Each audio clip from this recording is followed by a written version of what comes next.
Հայաստանի Հանրապետության սիրելի քաղաքացիներ, նախ եւ առաջ ես ցանկանում եմ իմ երախտագիտությունը հայտնել Հայ ազգային կոնգրեսին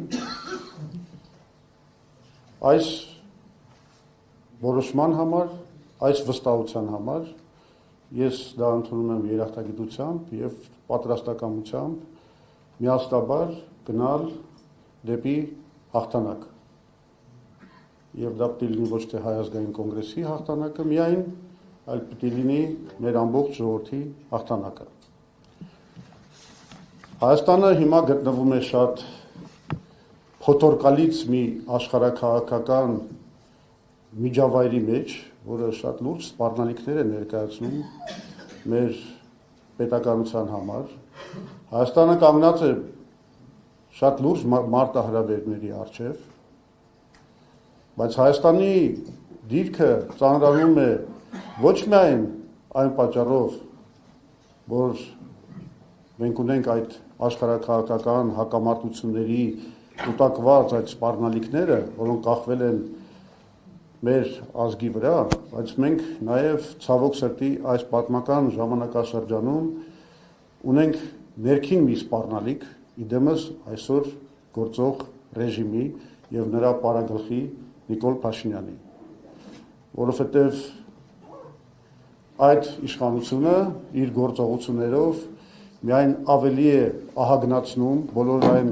մարտահրավերները եւ սպառնալիքները, որոնք տարածվել են մեր ժողովրդի վրա։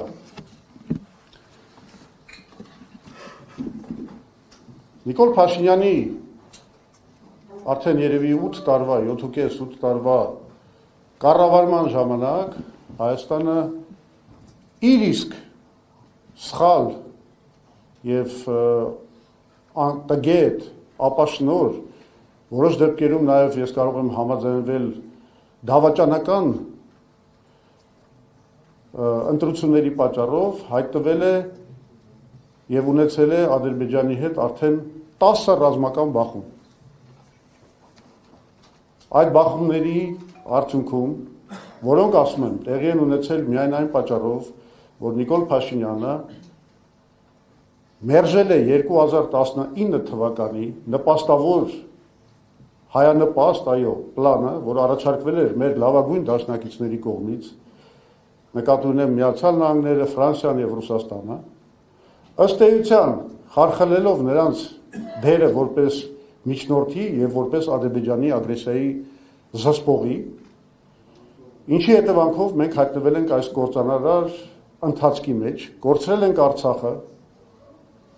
կորցրել ենք 5000 թանկարժեք կյանք,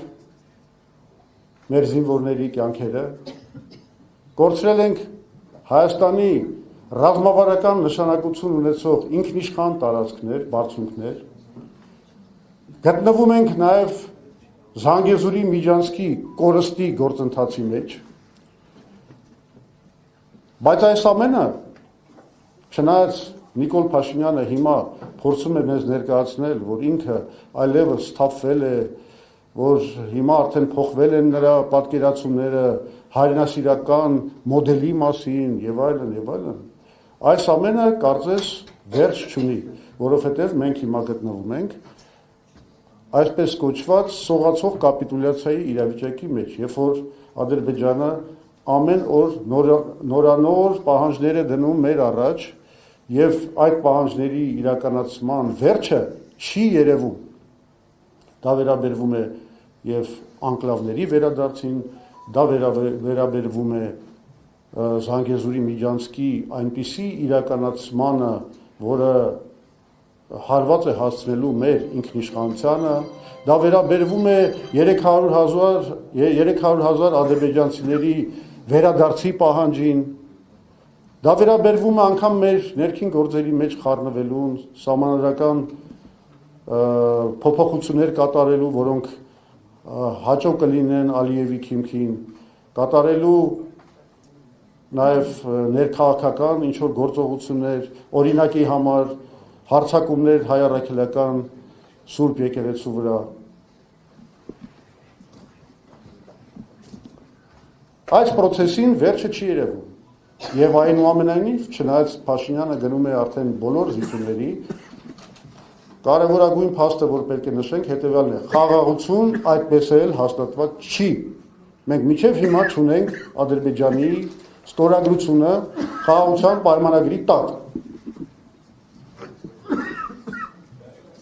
Հայաստանը իսկապես կանգնած է մի սպառնալիքի առջև, որը ես կկոչեի ադրբեջանիզացիա, ընդ որում եւ արտաքին առումով, այսինքն, որ Հայաստանը գնալով դառնում է Ադրբեջանին ինչ-որ մի ենթակա, մի վասալային պետություն, այնպես էլ նաեւ ներքին առումով, որովհետեւ կարծես այն բարքերը, որոնք տիրում են ավտորիտար Ադրբեջանում, այսօր կամաց աստիճանաբար փոխանցվում են նաեւ մեր ներքաղաքական կյանք։ Խոսենք մեր քաղաքացիների վիճակի մասին։ Այսօր բոլորդ գիտեք, որ մեր գյուղացին կքած է վարկերի այդ ծանրության տակ։ Գիտեք, որ գյուղատնտեսական այդ արտադրության եկամտաբերությունը ըստ էության գոյություն չունի, որովհետև գյուղացին բախվում է վառելիքի, պարարտանյութի, սերմացուի եւ այլ կարևոր գործոնների թանկության հետ, միևնույն ժամանակ խնդրեմ ունի իրացման հետ, որովհետեւ դա կատարվում է դժվար եւ ոչ ձեռնտու գներով։ Մենք ունենք այսօր արհեստավորներ, բանվորներ, որոնք աշխատանք չունեն կամ ստիպված են 3 տեղ աշխատել, մի կերպ իրենց ռոճիկը ստանալ եւ միևնույն է այդ չարչարանքը երբեք չի բերում նրան, որ իրենք կարողանան արժանապատիվ կերպով պահեն իրենց ընտանիքը։ Մենք ունենք այսօր գործարարներ, որոնք ընդ որում դա մասսայական երևույթ է, ենթարկվում են հարկային տերորի, ստեղծված է մի միջավայր, որը թույլ չի տալիս մեր տնտեսվարողներին զարգանալ, աշխատել եւ իսկապես զբաղվել ստեղծագործ աշխատանքով։